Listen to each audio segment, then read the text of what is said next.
96 সাল নিয়ে জামাতকে খুঁটা দেওয়া হয়, জামাত তাকে আওয়ামী লীগের সাথে জোট করেছে। তো সেই দিন জোটের একটা জবাব দিয়েছিলাম পার্লামেন্টের ভিতরে, আর বলেছি আগামীতে আল্লাহ তৌফিক দিলে বলবো। আজকে একটু বলি। 91 সালে পার্লামেন্ট গঠন হয়েছিল কিভাবে আপনারা জানেন? সরকার কিভাবে গঠন হয়েছিল?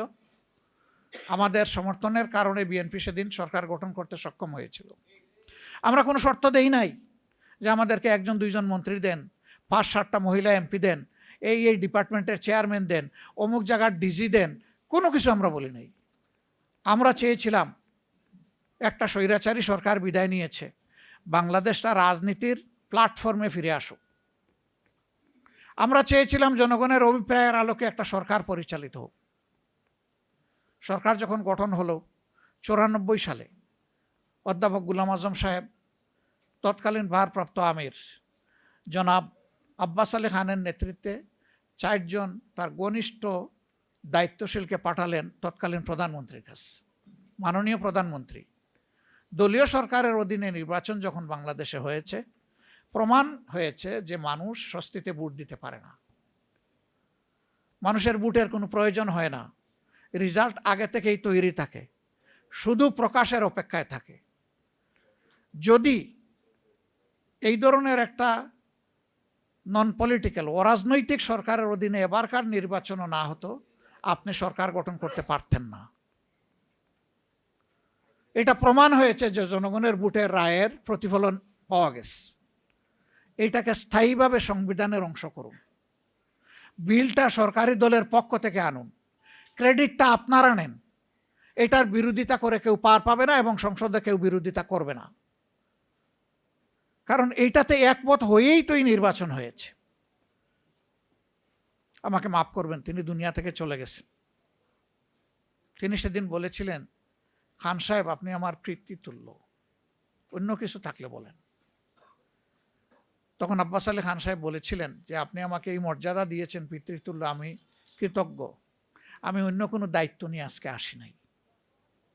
তবে যেহেতু আপনি একটা মর্যাদা দিয়েছেন, সেই অভিজ্ঞতার জায়গা থেকে এতটুকু বলতে পারি, এই দাবিটা একদিন বাংলাদেশে বাস্তবায়িত হবে। এটা আপনার হাতে হবে না কার হাতে হবে আমি জানি না, এটা কি খুব সহজে হবে নাকি অনেক পানি গুলা করে হবে এটাও আমি জানি না, কিন্তু ইনশাল্লাহ এটা হবে। আমরা একটা বিল পরে সাবমিট করলাম, সেই বিলটা আলোচনাই আসলো না। 5 বছরের মেয়াদ শেষ হলো, এইভাবেই আন্দোলন শুরু হলো। আমাদের আর করার কি ছিল?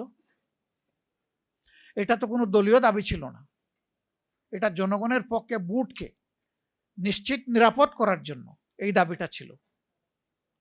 তখন তারা মানেন নাই, কিন্তু আল্লাহ তাআলার বিধান, এটা পরিবর্তন হয় না।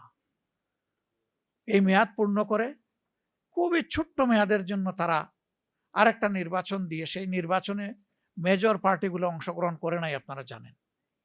বিএনপি করেছিল, তাদের সাথে একটা দলকে তারা বিশেষভাবে নিয়েছিলেন। কয়েকদিনের পার্লামেন্ট করে একমাত্র বিল যেটা পাশ করলেন সেটা কেয়ারটেকার সরকারের বিল। তাইলে এই বিলটা আগে করলেন না? জনগণকে কেন আপনি আন্দোলনের পথে ঠেলে দিলেন? কেন এত হরতাল অবরোধের প্রয়োজন হলো? কেন জানমালের ক্ষতি হলো? কেন হাজার হাজার মামলা হলো? এই পানিটা গুলা করার তো দরকার ছিল। এবারও তারা নিজেরাই তাদের 31 দফার প্রথম দফায় সংস্কারের কথা বলেছে এবং নিজেরা ইলেকশনের সময় দাবি জানালেন, এখন সেটাই তারা মানেন না। এখন তারা বলেন যে এটা সংবিধানে নাই। আরে ভাই, সংবিধানে তো 26 সালের নির্বাচনও তো নাই। যদি সংবিধান খুঁজেন তাইলে এখন কোনো পার্লামেন্ট নাই। সংবিধান খুঁজলে এখন বর্তমান যে সরকারি দল ওটাও নাই, বর্তমান যে বিরোধী দল তাও নাই। এটা ছিল doctrine of necessity. Will of the people real is the supreme law. এর ভিত্তিতে এটা হয়েছে, জনগণ এটাই মেনে নিয়েছে। একটা মানলেন, আরেকটা মানলেন না।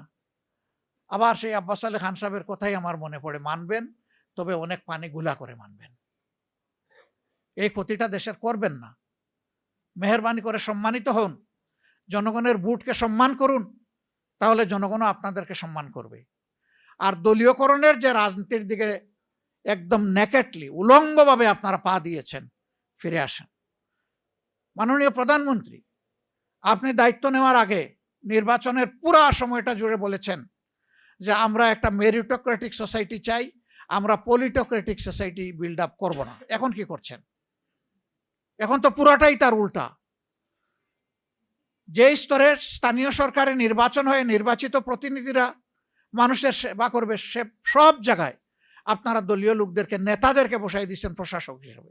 প্রশাসক বসাবেন, বসান, যদি খণ্ডকালীন বসাতে হয় সেখানে প্রশাসনের লোকদেরকে এনে বসান, দলীয় নেতাকে বসাতে হবে কেন?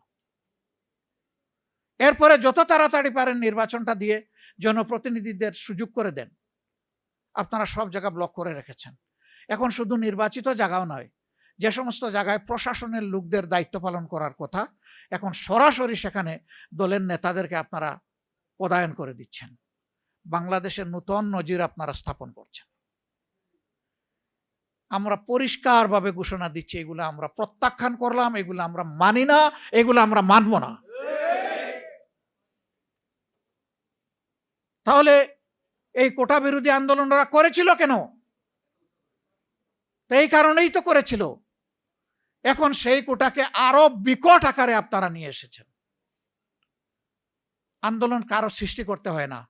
আন্দোলনের কজ যখন তৈরি হয়ে যায়, আন্দোলন তখন অটোমেটিক্যালি সামনে চলে আসে। সম্ভবত এই জাতি একটা দুর্ভাগা জাতি, নইলে পদে পদে শাসক গোষ্ঠী কেন জাতির সাথে এত প্রতারণা করে? কথা দিয়ে কেন কথা রাখে না? কেন নিজেদের কথার বাইরে চলে গিয়ে উল্টাটা করে? কিন্তু আবার জাতি সৌভাগ্যবান যে কোনো প্রতারককে এই জাতি ছেড়ে দেয়নি, ছেড়ে দিবে না ইনশাল্লাহ। আমরা বিএনপিকে, বর্তমান সরকারকে একটা প্রতারক দল হিসাবে আমরা দেখতে চাই না, শাসক হিসাবে দেখতে চাই না। আমরা চাই তারা জনগণের সাথে দেওয়া ওয়াদাটা অন্তত রক্ষা করুক। আমরা কথা দিয়ে যাচ্ছি, লড়াই আমাদের চলবে ইনশাল্লাহ। সংসদে আবারও বলছি, ততদিন থাকবো যতদিন টাকা দেশ এবং জনগণের জন্য প্রয়োজন মনে করব। যখন মনে করবো আর প্রয়োজন নাই, তখন ওই জনগণের কাতারেই মিশে যাব ইনশাল্লাহ পুরোপুরি। এখন আমাদের ক্ষেত্র দুইটা, একটা সংসদ সমাধান হলে ঠিক আছে, না হইলে আমাদের রাজপথ। রাজপথ কেউ কেড়ে নিতে পারবে না ইনশাল্লাহ। রাজপথের জমিদারি জনগণ কাউকে দেয় নাই। এই যে মব সৃষ্টি করা হচ্ছে বিভিন্ন জায়গায়, মবের বিরুদ্ধে কথা বলেছিলেন যে নতুন বাংলাদেশে আর মব হবে না, তো এখন কারা করে এই মব? এই মবগুলো বন্ধ করেন। আমিও যদি মব করি আমারও হাত অবশ করে দেন, এবং মনে রাখবেন আপনারাও মব করে বেশি দূর হাত বাড়াতে পারবেন না, সেই হাতটাও ইনশাল্লাহ অবশ হয়ে যাবে। আমরা সকল মবের বিরুদ্ধে। হ্যাঁ, আমি ব্যক্তিগতভাবে কারো সম্মানহানি করে ব্যক্তিগত আঘাত দিয়ে কথা বলার পক্ষে নই। আমি চাই যুক্তির সাথে আমরা কথা বলবো, আমার কথা বলিষ্ঠ হবে নিঃসন্দেহে, কোনো দুর্বলতা থাকবে না, কিন্তু ব্যক্তিকে আঘাত করার প্রয়োজন আমাদের নাই। ব্যক্তি আর দায়িত্ব কিন্তু আবার এক জিনিস না, এখানে ভুল করা যাবে না। যারা দায়িত্বে আছেন তাদের সমালোচনা চলবেই। দায়িত্বে যদি থাকতে চান, সমালোচনা সহ্য করার গুণও আপনাদের থাকতে হবে। যদি সমালোচনা সহ্য না করে তুষামতকারীকে আপনারা যদি প্রমোট করলেন, লালন করেন, মনে রাখবেন সেই তুষামতকারীরাই আপনাদেরকে বঙ্গোপসাগরে ডুবাইয়া ছাড়বে। বিরোধী দল লাগবে না। সেই পথ থেকে ফিরে আসুন, জনগণের অভিপ্রায়ের দিকে ফিরে আসুন। আজকের জুলাইয়ের এটাই আপনাদের কাছে আমাদের অঙ্গীকার। জীবন একটাই, আল্লাহর জন্য জনগণের প্রয়োজনে দিতে চাই। আল্লাহ যেন কবুল করেন। হুমকি দামকি সংসদের ভিতরে দেওয়া হয়েছে। একজন বললেন যে অতীতের যে পাওনা আপনাদের ছিল এখনো বাড়াবাড়ি করলে সেটা হবে। আমি বললাম যে এটা দেখে দেখেই বাংলাদেশ আজকে এই পর্যায়ে এসেছে, ওটা নতুন করে হুমকি দেবেন না আমাদেরকে। কি আশ্চর্য, কি অভদ্রতা! সংসদের ভিতরে পর্যন্ত কোন জায়গায় বসে কথা বলছে এই সেন্সটুকুও নাই। সারা দুনিয়ার মানুষের কাছে চলে যাচ্ছে, লাইভ কাস্ট হচ্ছে, কি বলছে সেই সেন্সটাও থাকে। আবার দেখি যে অনেকে এই সমস্ত নোংরা কথায় টেবিল চাপড়ায়। আশ্চর্য! টেবিল চাপড়াবেন ভালো জিনিসে, খারাপ জিনিসকে কেন সমর্থন করে?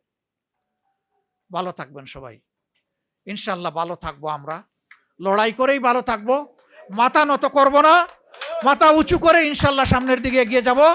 বাংলাদেশ এগিয়ে যাবে, বাংলাদেশ মুক্তি পাবে ইনশাল্লাহ। আল্লাহ হাফেজ।